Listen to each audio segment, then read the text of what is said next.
olha para mim, eu também não estou apoiando você andar com roupa aí indecente. Amém, irmãos?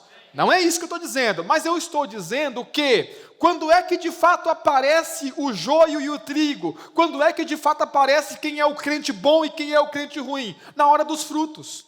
Porque vir aqui, levantar a mão, cantar e dizer, Senhor, eu te amo, todo mundo pode fazer. Isso é muito simples. Mas gerar frutos para o Senhor não é tão simples assim. Por quê? Porque exige que a semente morra. O que é morrer, pastor? Abrir mão da própria vida. Os irmãos estão aí? Pastor, eu quero gerar fruto, né? Poderíamos colocar o fruto, no nosso caso aqui, no nosso contexto de igreja local, poderíamos colocar o fruto como levar pessoas para o encontro com Deus, consolidar pessoas, batizar pessoas, treinar pessoas, enviar pessoas, liderar célula, multiplicar célula. Esses são os frutos. Agora observe, é fácil levar uma pessoa para o encontro com Deus? Não é, irmão. Você tem que abrir mão da sua vida, você tem que abrir mão do seu caminho, para ir na casa da pessoa, convidar, insistir, e abrir mão de tudo, e de repente você tem que pagar uma parte, ou pagar a inscrição da pessoa, vai dinheiro e vai isso, e aí ninguém quer. Mas e oh Senhor, eu te amo, todo mundo quer. E o fruto? Os irmãos estão aí? Olha para o seu irmão, diz assim, fala para ele assim, o pastor está brincando, irmão. Essa não é a palavra ainda, fala para ele.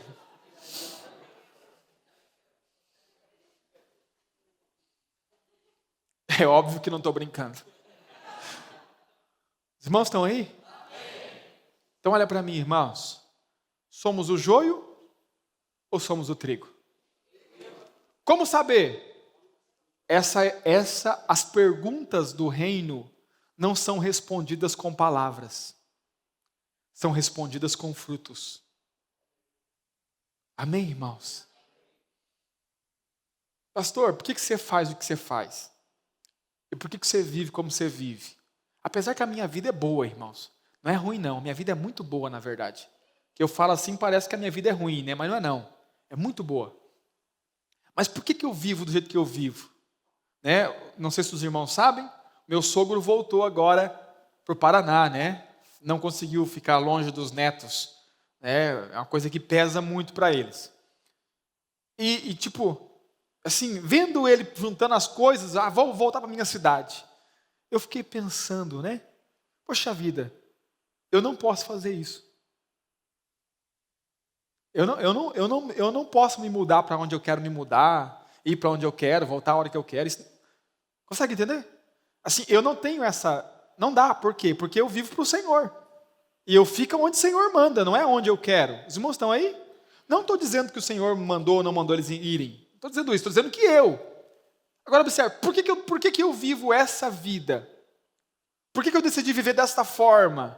Abrindo mão muitas vezes do que eu quero, do que eu gosto, do que eu prefiro. É muito simples, porque eu entendi que para frutificar a semente tem que morrer. E uma coisa que eu não quero, irmãos, é chegar diante do Senhor de mãos vazias. Porque haverá um tribunal chamado Tribunal de Cristo, já vamos falar sobre ele. E nesse dia, nós vamos apresentar nossas obras. Consegue entender? Eu tenho a esperança que os irmãos falem de mim para Cristo. Amém? Os irmãos estão aí?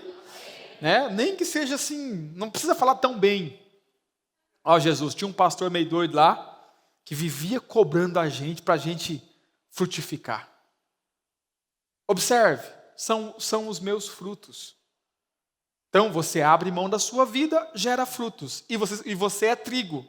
Você não abre mão da sua vida, você parece com o crente, anda como crente, fala como crente, vai no lugar que o crente vai, no mesmo horário que o crente vai, mas não tem fruto, é joio. Os irmãos estão aí? E olha para mim. Preste atenção, irmão. Frutificar. Eu quero tirar uma mentira contada para muitos. Dar frutos para o Senhor não tem a ver com capacidade. Não tem nada a ver com... pastor, eu não sou capaz. Tira essa mentira da sua cabeça. Porque não tem nada a ver com capacidade, tem a ver com disponibilidade. tem a ver com estar disponível e não ser capaz. Sabe por quê? Porque no final das contas, o fruto quem dá é Ele. É Deus, pelo Espírito, através de nós que gera. Nós, na verdade, só somos o instrumento que o Senhor tem usado. Mas olha aqui, irmãos. Esforça-te para não chegar diante do Senhor de mãos vazias. Para quando você chegar diante do Senhor, você ter o que apresentar. Senhor, eu abri mão da minha vida por causa disso aqui, ó. Eu trabalhei para... Esses são os meus frutos. Agora, acredite, irmãos, tem muito joio. E o joio aqui não é algo pejorativo, maligno e mal. O joio aqui é aquilo que na hora de frutificar, em vez de sair o fruto dourado, que aponta para as obras de Deus, o fruto é preto. Por quê? São frutos ruins. Porque olha para mim, irmãos, a sua vida está influenciando alguém. Os irmãos estão aí? Não existe ninguém neutro. A sua vida influencia alguém, ou positivamente, ou de forma negativa, mas influencia. As pessoas estão olhando para você. Deixa eu te dizer uma coisa. Os ímpios, irmãos, não leem Bíblia. Os ímpios não estão nem aí para a Bíblia. O que é que os ímpios conhecem de Deus? A sua vida.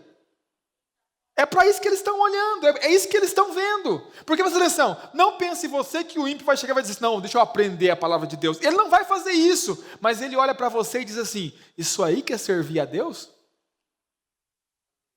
A Bíblia que os ímpios leem, somos nós.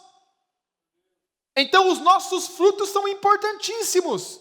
E quando eu falo frutos, eu falo seu casamento, criação dos seus filhos, a forma com que você lida com o dinheiro, a forma com que você relaciona com a sociedade, tudo isso são seus frutos, que podem ou não atrair pessoas para Deus.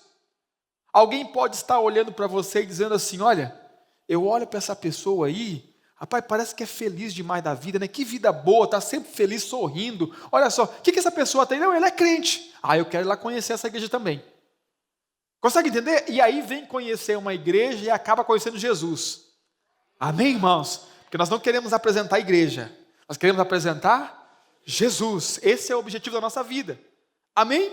Mas ao mesmo tempo alguém pode olhar e dizer assim, rapaz, esse cara aí fala que é crente, né?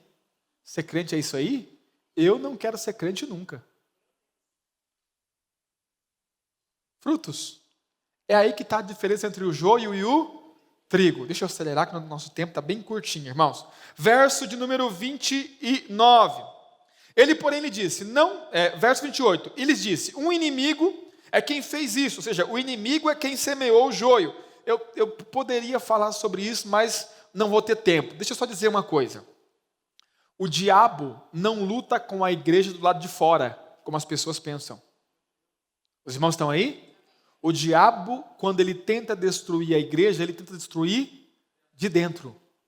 Porque olha para mim, o diabo sabe que as portas do inferno não prevalecerão contra a igreja, mas ele também sabe que um reino dividido não subsiste. E se a igreja se dividir, ela não avança. Então o que o diabo faz? Bota o joio aqui dentro. Os irmãos estão aí? Para quê? Para gerar divisão, pensamento contrário e, consequentemente, a igreja não avança. Observe, verso 28. E os servos lhe disseram, queres, pois, que vamos arrancá-lo? Ou seja, quer que a gente arranque o joio? Aqui tem algo importante. Ele, porém, lhes disse, não para que ao colher o joio não arranqueis também o trigo. Olha para mim. Presta atenção. Pastor, então vamos caçar o joio agora. Agora nós vamos sair por aí arrancando o joio. Não, irmãos. Porque, presta atenção, não dá para saber quem é joio e quem é trigo até que o fruto apareça. Então corremos o risco de ao arrancar o trigo, o joio, arrancamos também o trigo. E olha para mim, o que significa isso? Por exemplo, a Igreja Católica Romana tentou arrancar o joio, numa era que é chamada a Era das Trevas da igreja. Muitos crentes foram mortos e queimados vivos, acusados de heresia.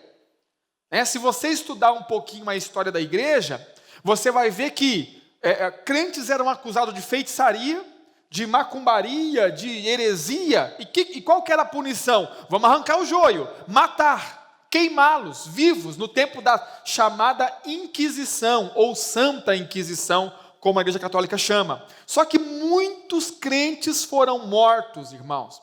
Presta atenção, como é que funcionava? Existia um inquiridor, alguém que era enviado de Roma, e naquela época a igreja detinha o poder, porque a igreja e o Estado era uma coisa só. Então havia o inquiridor que vinha, por exemplo, até Balneário Camboriú, para ver se aqui havia hereges. E como é que encontravam-se os hereges? É muito simples.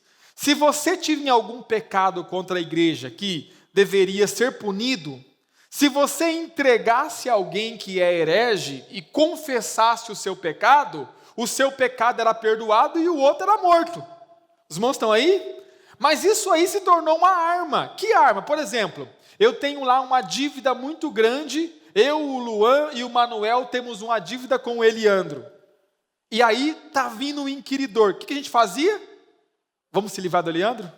Vamos. Aí nós íamos lá e dizer, olha, nós cometemos heresia. Estão confessando? Estão. Mas nós queremos entregar alguém. A quem? O Eliandro está falando por aí que a igreja não tem o poder para julgar ninguém. Heresia.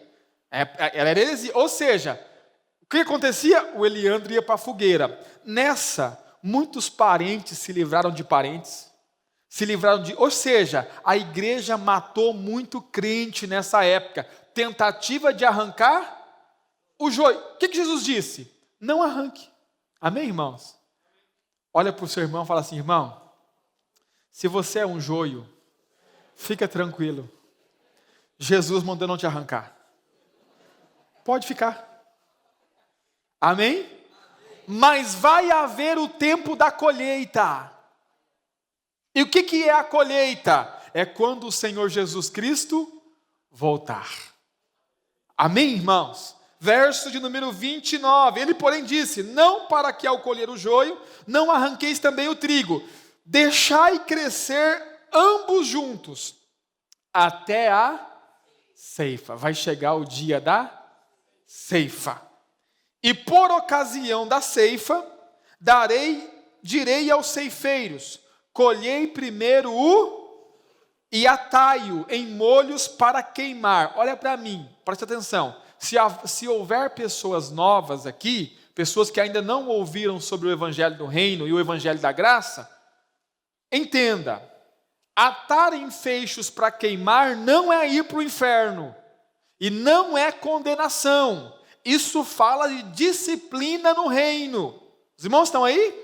Os crentes, irmãos, que não frutificam, os crentes que são joio, serão disciplinados no reino. E os outros crentes, observe, atai-o em molhos para queimar, mas o trigo ajuntai-o no o meu celeiro aqui é a Jerusalém celestial, onde os crentes vencedores que fizeram a vontade de Deus vão morar junto com o Senhor. Os irmãos estão aí? Quantos conseguiram entender a parábola? Ficou claro para os irmãos? Sim ou não?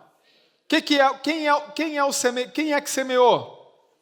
Quem é que semeou? O que é a semente? O Evangelho. O que é o campo?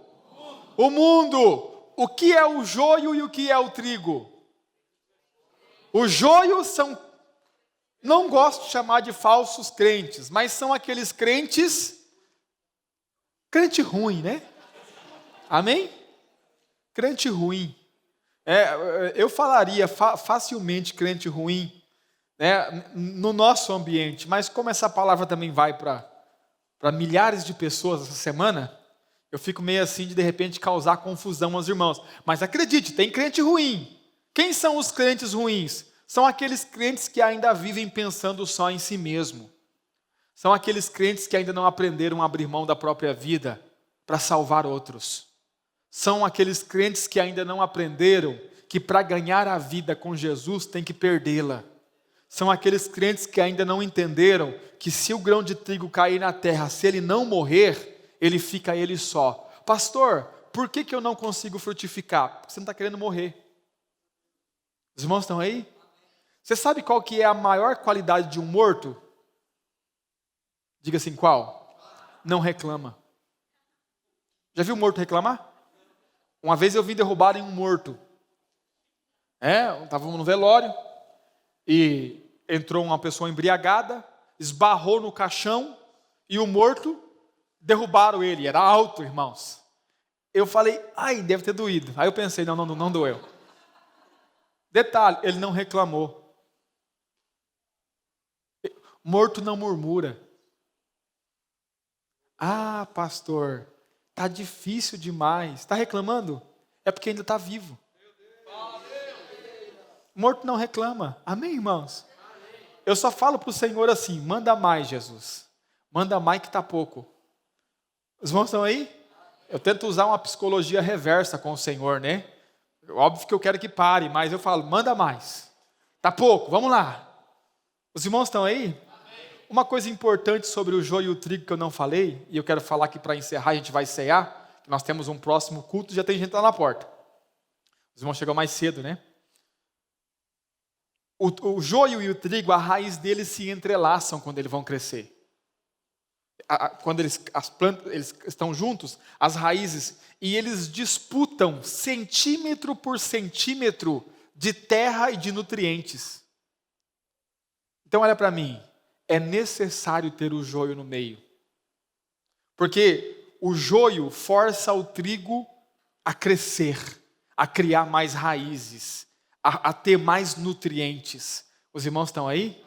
É importante ter o joio no nosso meio, porque o joio vai fazer com que cada vez fiquemos mais consolidados, mais firmes, mais fortes. Os irmãos estão aí? Olha para mim, irmão. Qual é o problema, pastor? Resumindo a parábola, o problema é a ceifa. O que é a ceifa? A volta de Cristo, o tribunal de Cristo. Nossas obras serão julgadas.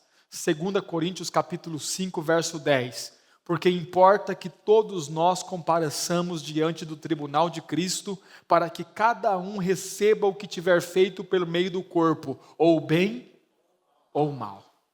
O tribunal de Cristo é a ceifa. Os crentes ruins serão disciplinados, e aqui é tipificado por esse lançar no fogo. E os crentes vencedores vão entrar para o celeiro, a nova Jerusalém que desce do céu, a cidade do grande rei. Isso está prestes a acontecer. Amém, irmãos? Quais são os seus frutos? E você é trigo ou você é joio? Não dá para responder com palavra. Tem que responder com fruto. Amém?